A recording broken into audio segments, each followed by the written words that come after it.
Underneath this tarp behind this barn hides abandoned a Yamaha XJ 600 4BR. There are many beautiful abandoned bikes like this, and they cost a bargain. But can a dude with zero experience like myself fix a bike like this? 350 euros later, there's the question, how do I get this thing home with just a car?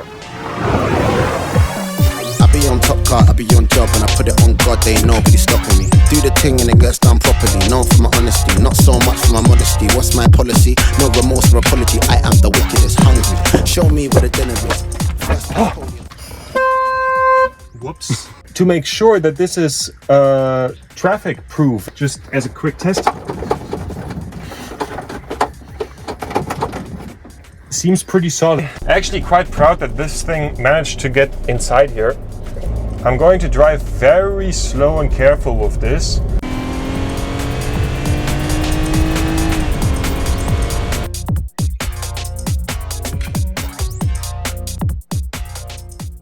So we got the bike back home in this condition and also a box of parts. Here we have the mirrors. We needed to take them off to get this bike into the transporter. The old battery, old brake line, because that needed to be replaced as well.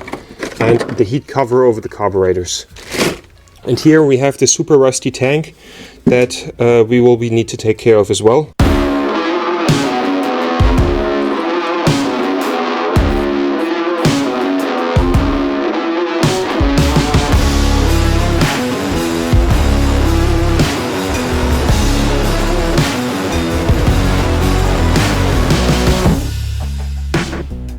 For the start, we got going with the seized rear brake. Here, as you can see, we now have these screws out. These are the ones that hold in the brake pads. And now we can take these out. And you can see how absolutely done they are, like, as we're already doing this. And you can see it's in here very dirty, so let's put some more brake cleaner into it.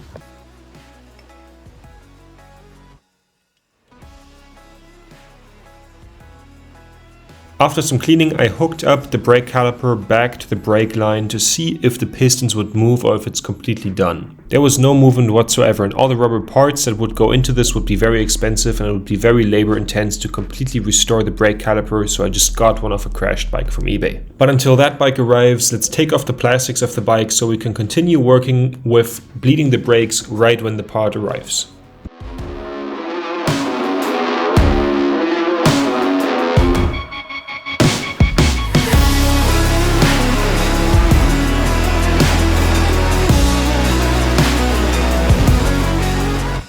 So I now have the new brake pads in and both pushed to either side, and we're now going to put this thing back on the bike and then we're going to bleed the brakes. So let's go.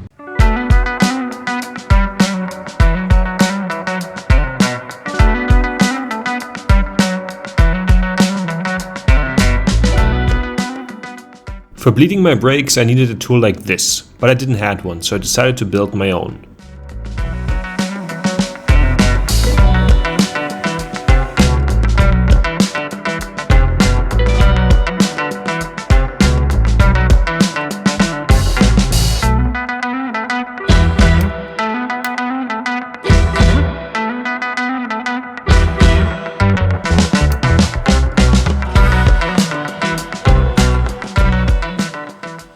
So we're now going to bleed the brake. I already put here the 8 key onto this screw, and if we're like twisted against clockwise, it's open. So let's go.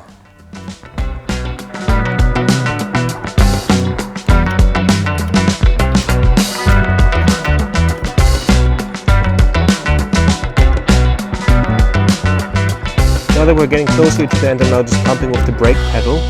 And as you see, there's like no air. I think we're basically done. As you see, this is how it needs to look when it's all good, because you don't see any bubbles coming out anymore. So let's start pushing the bike to see if the thing does anything. And I'm gonna press the brake. The thing actually stops. So, next objective for the day, let's get this engine running. And when unpacking the new battery, I instantly ripped 0.5 centimeter my nail into my nail bed, which was just pleasant.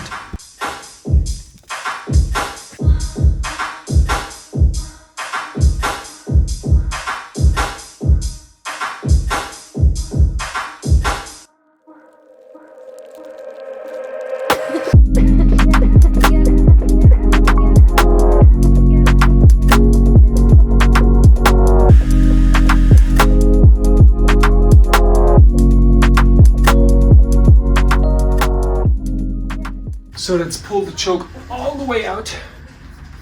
Give it another try.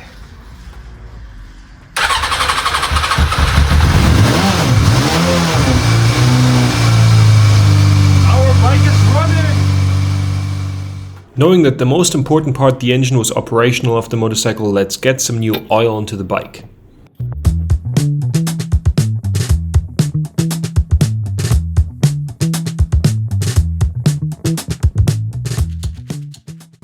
So here we have the new air filter. This one is pretty cool because it has a little point where you can put a ratchet on, so you don't need to get the special wrench and all that kind of stuff.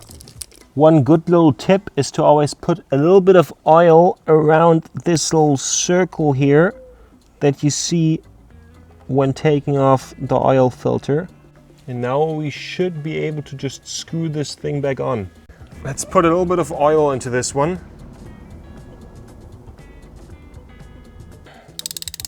And now we can very easily just tighten this thing. It's about 1.5 repetitions without breaking the seal. You need to be quite careful with this one.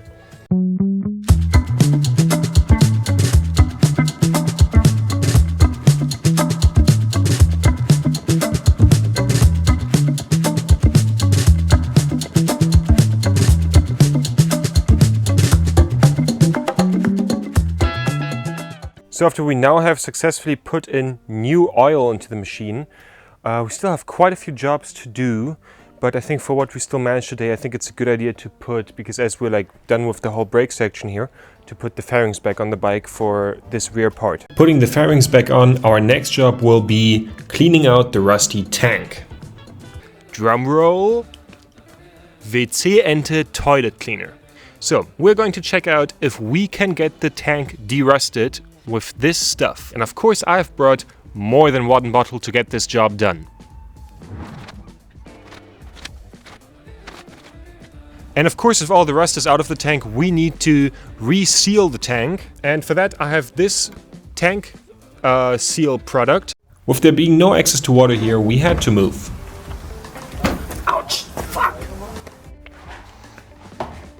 This is the tank before putting in the toilet cleaner. You see it has a few bits of rust and a very rusty bottom, so let's go. My plan was to make the tank hold liquid with a cut into pieces rubber glove and gaffer tape, but it didn't go too well. See for yourself.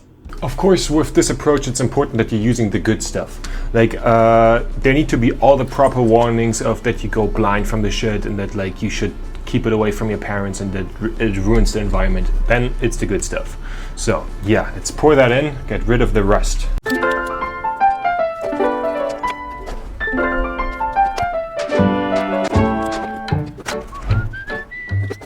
Empty.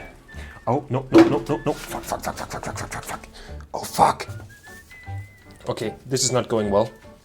We of course instantly got a problem with the stuff just like going through the tank. Small change of events. I did not expect stuff to come through these two because I thought they were just for air. Improvise. Fuck.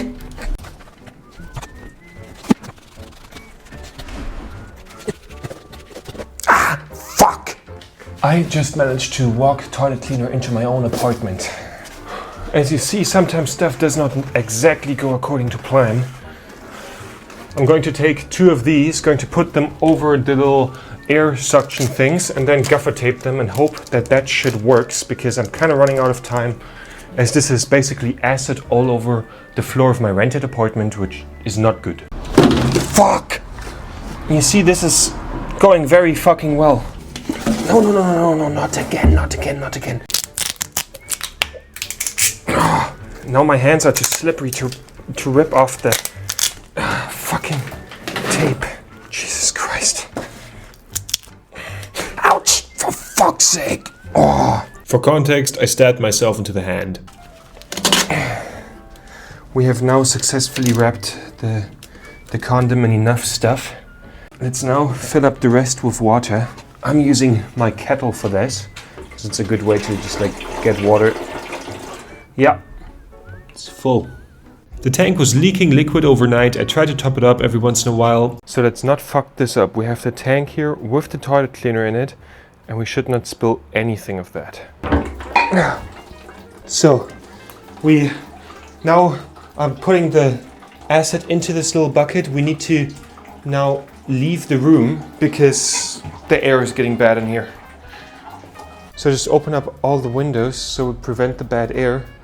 With the stuff working that badly, we maybe should have just done that outside. Put some water through there to wash the rust properly out of it. Let's shake it around a bit in there. After that, we neutralized the rest of acid with baking soda and after dried the tank with a hairdryer. And the result was pretty good. Now off to sealing. Kind of out of functionally sound gloves. So let's pour that stuff in. Physics sometimes is an asshole. We're now pouring that shit in there, putting this thing onto its side. Oh, now it's pouring on the fucking ground. Shit. I thought this thing is waterproof to some degree. No. Okay, swirl the thing around. Let's at least wash the outside. So no water in the tank, but washed off from the outside. No, and no. Fuck. No.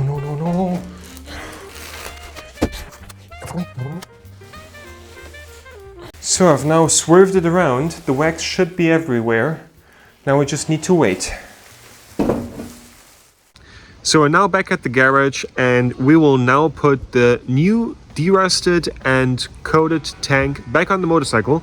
But before we do that, we need a fuel filter. The bike already has one right here, but I would say we put in a new one and it's better to be safe than sorry in case there's any rust anywhere still. I had no real good need for a band-aid fix.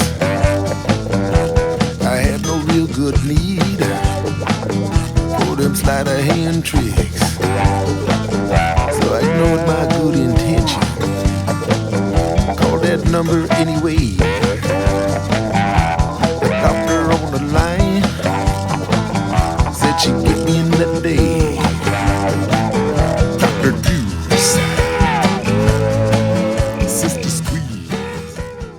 After putting the fuel filter back in and hooking the fuel pump back up to the carburetors, I decided to also change the air filter for good measure. As we're already having the tank off and before putting everything back together, I think it's a good thing to do.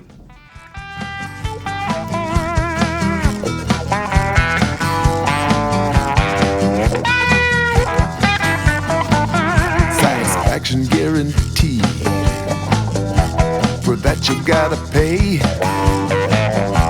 She said she'd fix my body in that old-fashioned way. She wrapped her arms around me. When it comes to the main part of the bike, everything was now back to running order. The tank was cleaned, there was a new fuel filter, new oil, new air filter. Let's hope it fires up.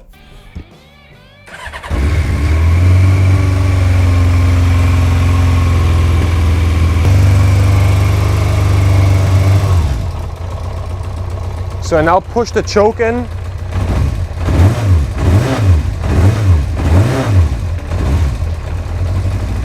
Everything seems to be running fine.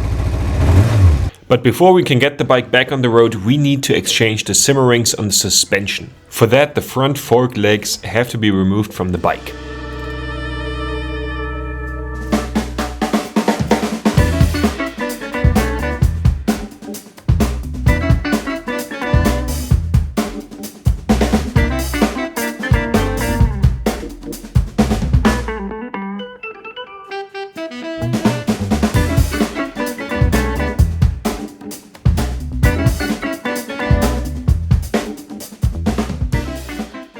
And out with the fork legs. And with me having to service the simmer rings and top up the oil inside my apartment, I decided that this is probably not worth getting evicted over after how my tank derusting went. So I sent the forks into a shop that will do this work for me for $80, which I think was worth it.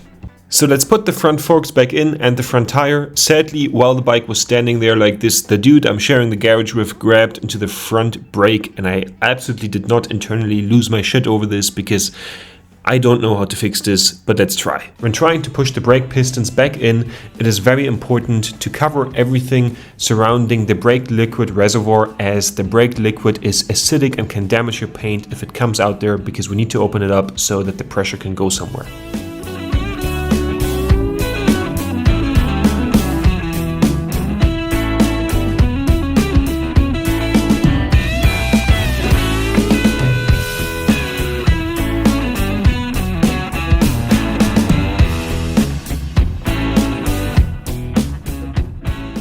So I'm right now here really trying my best to get these things apart, putting this thing in between here. It's kind of the trick to like press these ones back down. I don't know how much we've gained. It feels like we've gained nothing so far. Let's maybe try with the bigger one. Maybe I can from the other side get a flat screwdriver in so I can press on all levels at the same time, because it's important that we get this thing in there without it like moving to the side so it doesn't block itself. So I think we got somewhere. We pressed it in a little bit, like now there's a proper gap. That was not the case earlier, so we're slowly getting somewhere. Also now it reached, I think, the second brake piston, because this one goes farther out than this one. So now we actually need to distribute the force between these two equally. Basically, I have 3 points of pressure. I have one here at this side of the brake pad, where I go in here from behind with the flat screwdriver onto the surface of this thing. Same on this side. And then of course with my thumb I'm pressing down here. So we slowly should be getting somewhere. I don't want to press too hard. I'm a bit scared of doing that. It should go relatively smoothly.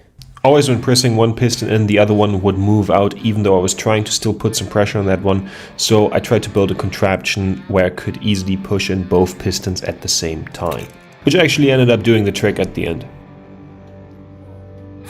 I've been in the darkness for 40 days.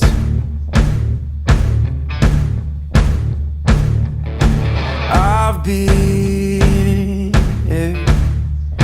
searching for holy flames, a sign to light up the way.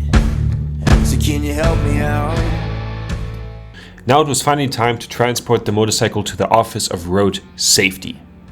Luckily, transporting the motorcycle with the Renault Kangoo was no problem, and we passed the test.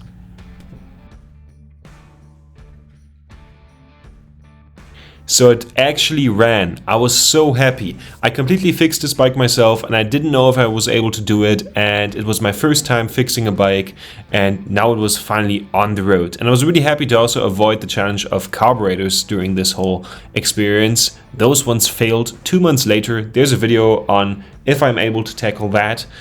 I will link it up there, and I hope that you guys enjoyed this video and I was able to maybe inspire someone to fix up a cheap motorbike.